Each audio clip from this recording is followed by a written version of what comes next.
আসসালামু আলাইকুম। এইমাত্র পাওয়া খবর, দুপা ড্যামেজ হয়ে গেছে শেখ সেলিমের জামাতার। শ্রীলঙ্কায় সিরিজ বোমা হামলায় অল্পের জন্য প্রাণে রক্ষা পেয়েছেন আওয়ামী লীগের প্রেসিডিয়াম সদস্য শেখ ফজলুল করিম সেলিমের জামাতা মশিউর হক চৌধুরী প্রিন্স। তবে তার দুটি পা ড্যামেজ অর্থাৎ অকেজো হয়ে গেছে।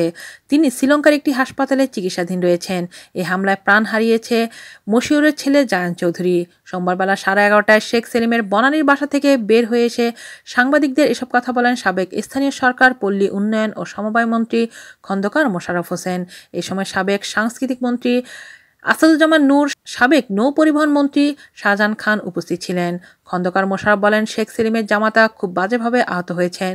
তার দুটো পা ড্যামেজ হয়ে গেছে। অন্তত 15 দিন না গেলে তাকে হাসপাতাল থেকে মুভ করানো সম্ভব হবে না। তিনি বলেন, নাশতা করার জন্য জামাতা এবং তার ছেলে জায়ান চৌধুরী ওই হোটেলে পৌঁছেছিলেন। হোটেলের নিচে আত্মঘাতী বোমা বিস্ফোরণে জায়ান নিহত হয়। এদিকে প্রধানমন্ত্রীর সঙ্গে ব্রুনাই সফরে থাকা শেখ সেলিমের ছেলে শেখ ফাহিম ভাগ্নের লাশ আনতে শ্রীলঙ্কা গেছেন। অপর ছেলে শেখ নাইম তার মাকে সঙ্গে নিয়ে শ্রীলঙ্কা পৌঁছেছেন।